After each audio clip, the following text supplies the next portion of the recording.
It's one of them upside down. It is. You have my curiosity. Now you have my attention. Claire, I'm not standing here asking you to marry me. I'm just asking you not to marry him. Ghostbusters, what do you want? We're fighting an army of robots. And I have a bow and arrow.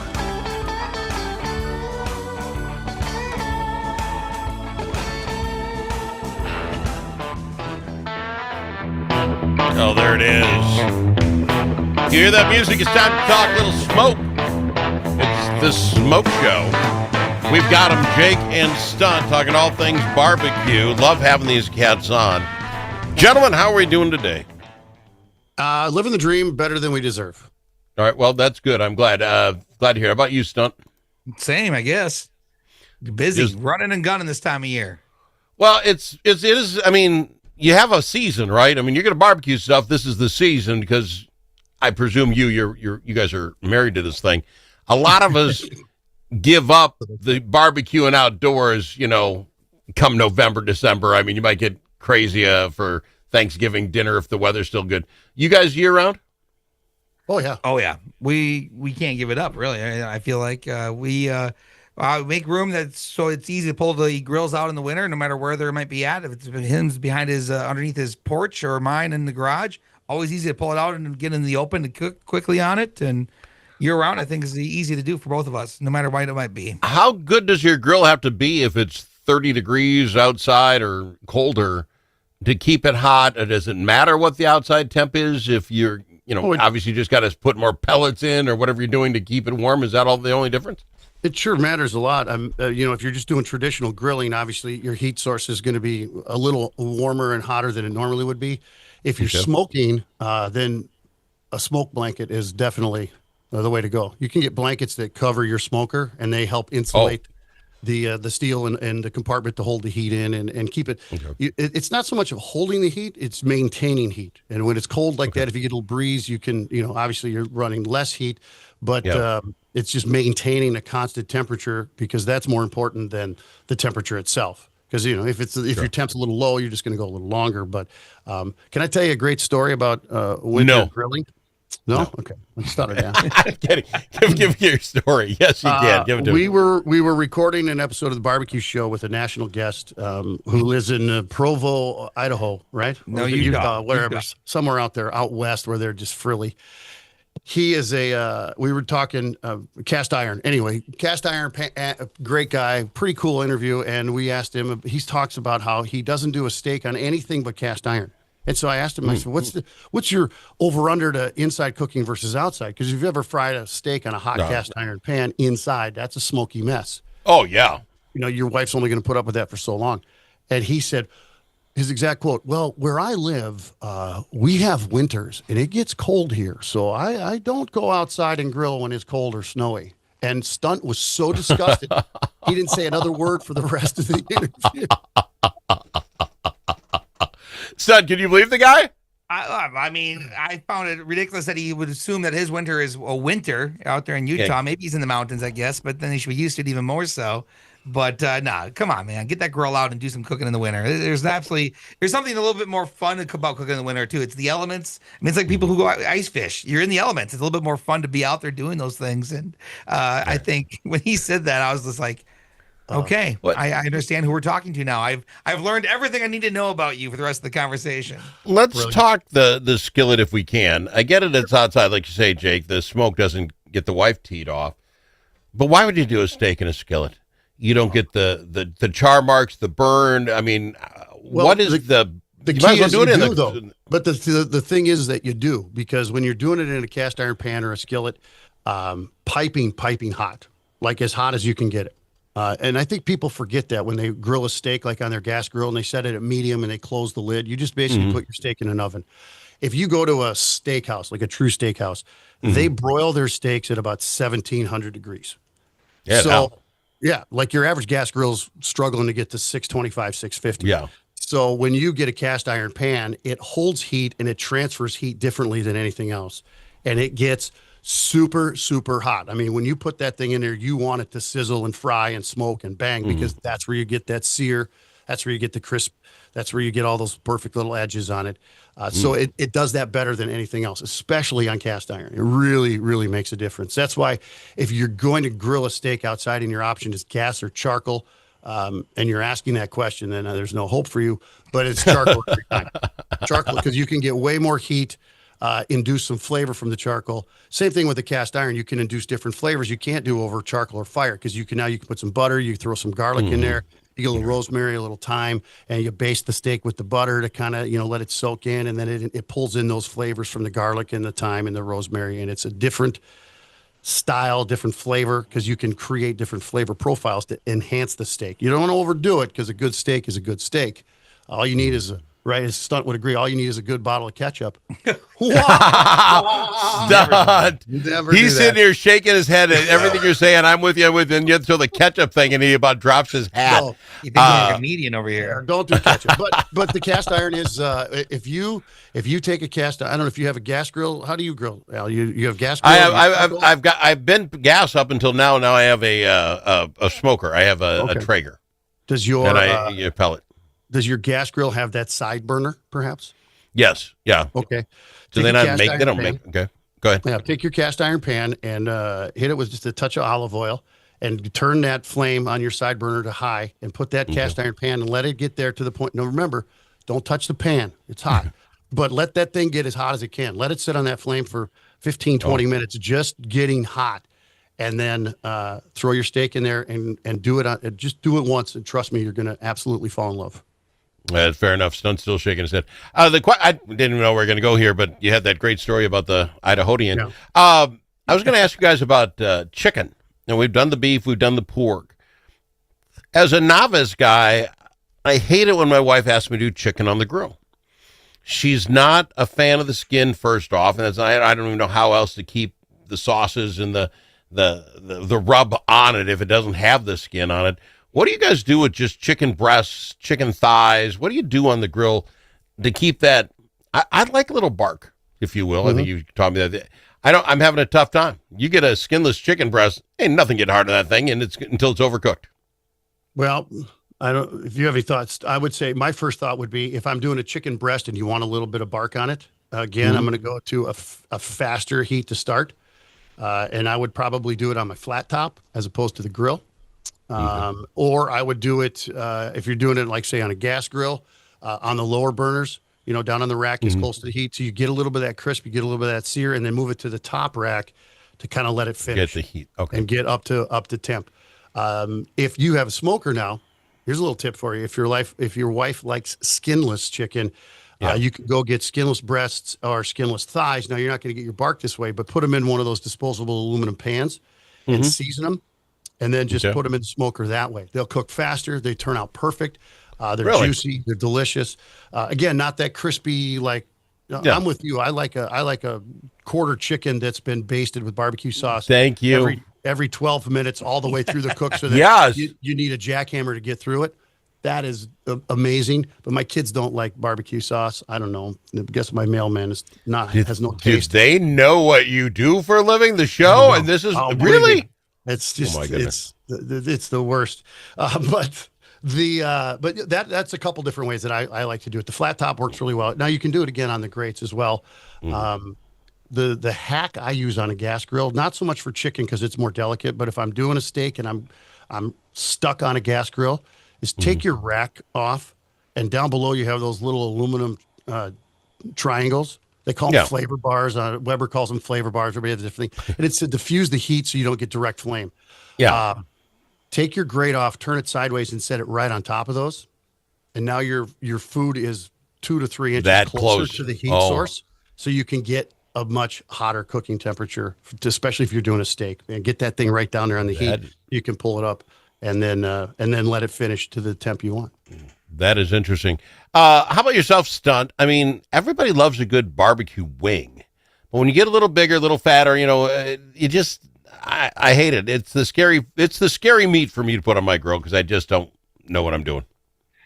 So I used to do a lot of skinless chicken thigh or legs and wings, excuse me, and whatever else on the grill. Breast is what I'm looking for. But then I have definitely transitioned from that since moving to the smoking world. And if I do anything now, it's gonna be quick and hot. It's gonna be wing style. The wingettes even. I love. We're a big fan of wingettes in our house now. Where we probably go every other week and we'll make those on the grill. We try to anyway. Stunt, will you share with the listeners what's the difference between a wing and a wingette, please? Oh, perfect. Thank you. A wingette is the like Buffalo Wild Wings or your bar usually tends to sell the little drummies, little wingettes, just a little two bones. That's usually what a wingette is. A wing is. Did I cover that good? You kind of did. A wing has 3 parts. It's got the little end that has nothing to it. It's got the flat, and then it's got the little drummy. That's a chicken wing. When you cut it into the 3 parts and throw that little tail piece away, on the very tip, and then you have a flat and a drummy, and those are wingettes. See? Can you? Question you knew the answer to. You guys have done this. You've done this too long. Answer it better. That's all. I've got to go to break. I got to go to break, guys. But when you come back, besides the wingette, whatever you want to call them, I found I like, because chicken wings, the wingettes have been gotten kind of expensive. I don't know if you've noticed this. They've gone up like 3 times in price. So if I go get chicken thighs or chicken drumsticks, and buy them in the family pack, I try to cook them the same as I would a chicken wing, but I yet to get the flavor. You can put the same sauce on them. Let's talk a little bit about that on the other side if you guys had that problem. Back after this, we've got it. We're talking the barbecue show with Stunt and Jake on the Al Travis Show. If it's your turn to host a game, Grandpa's Barbecue suggests you try something different. Put out the perfect barbecue flavor of Grandpa's Barbecue. Add it to your ribs, dip the meatballs, or drench your wings in the original flavor of Grandpa's Barbecue. It isn't too hot or spicy, fruity or smoky or whatever. Grandpa's Barbecue. Available in select stores and online at grandpasbarbecueshop.com. Dust from livestock buildings can be harmful to your animals and to you. Coughing animals can lead to costly vet visits and other serious health problems. Now there's an environmentally safe solution for your dust problems. It's called Dust Lock. Dust Lock can control the dust all summer long with just one application. Protect your animals and your health with Dust Lock. Learn more at dustlock.com. Up there too, or we could swing by and pick them up.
need to ask him his opinion more than once. Al Travis on the Al Travis Show. Yeah, we've got him, Stunt and Jake, the barbecue show, talking all things barbecue.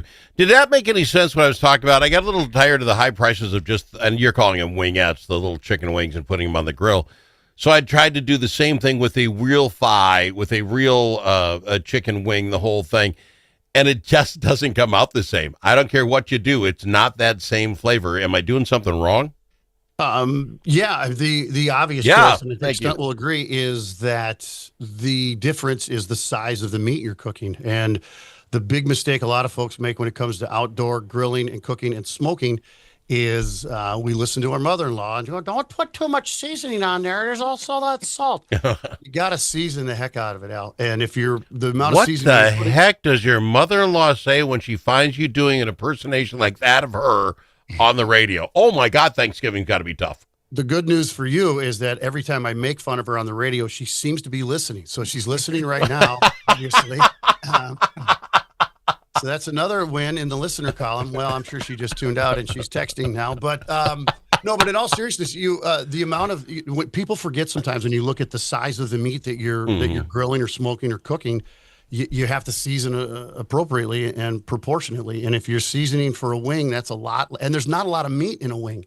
So your seasoning doesn't have to penetrate as much, and it doesn't have to be as hardcore, and it doesn't have it. You're basically just trying to get through the skin a little bit. But if you're doing a full, thigh or a full chicken leg, drumstick, then you need more seasoning. And I would also say you're trying to do them the same thing. I mean, they are two different pieces of meat too, though. So Jake mentioned before in the break how he uses the pan when we've done competitions, using that pan with the seasoning and whatever else is all inside there, whatever you choose. It really does a completely different cook, and it tastes fantastic. And then you can always pull it out there, sear it at the end if you want a little bit crispier, because it doesn't always come up crispy when we get in the pan. Sometimes you're looking for that flavor and that good bite. But what? Let's talk the pan thing. I'm going to be honest. I've not pan grilled, so let's talk pan grilling quick. Then what do I put in that pan, or is it just getting its own juices? Am I throwing some butter in there? What's in the pan, or is it straight pan? It is, just like you said, it's basically, again, depending on what you're doing with it. If you're doing chicken thighs, like competition guys will they'll put lots of seasoning, usually layers of seasoning, so you have a different complexity of flavor. Put them in the pan with butter, and then after a while they'll add things like maybe some juice of some sort towards the end to make sure that it absorbs and maintains those juices. I am a fan of not juicing the pan too much, just because it can get a little. Like if you've ever done chicken in a crock pot and it goes a little too long, it can get a little soggy and a little overdone. And that's the one thing that I always worry about. So I'm a fan of just putting them on the rack. And then when they get to that color and they start to crisp up a little bit, then maybe put them in a pan to finish so they're not taking direct heat and burning. I'll even give you something else. As you're talking about costs, you're concerned about costs between wingettes, and then you got the thighs and the breasts. Yeah. You skip all that and go right to the full not mini chickens, but the small chickens that you can buy at the store, because they're like $8, $10 maybe. And then obviously if you got a whole bunch of people who want wings, you're not going to have all that. Yeah. But for you and the wife, it's a lot easier to just separate one of those and break it down, and and there's a lot of meat there, so you got meals for a while. We're on marinating. You talk about not getting it too juicy. Like, let's marinate this chicken in some sauce she found somewhere overnight in the fridge. Do you need to fork that, make holes in it, punch holes in it so it absorbs it? Does that not get rid of it when you grill it? Well, how do you marinade, or do you? Well, with a chicken, we call that brining. Thank you. I like to get the words right. No, well, and a brine is actually different than a marinade. A marinade is injecting flavor. Brine usually is injecting moisture and salt. And so the different, always brine your any fowl you're cooking, turkey, chicken, duck, whatever you want to do, goose if you're doing that. Definitely a marinade or. I heard what's good for the goose is usually good for the gander too. Correct. So you got that. Correct. Really? Marital advice from the barbecue. I'm sure. But it is a. That's definitely the way to go, is to add that, because you're injecting more flavor into it. I wouldn't poke holes. What I would do sometimes is you might inject flavor. You can get those injecting kits. To me, that's a little overkill. But you can do that where you inject different flavors and different marinades or spices or seasonings or butter right into the meat, and then that of course releases out into the meat and adds a flavor profile that is going to be. You got to experiment with that though, because that's a whole different world of. It's past the barbecue there. It's not just what you're getting. How about you, real quick? I got 30 seconds, Stunt. Any thoughts on the marinade?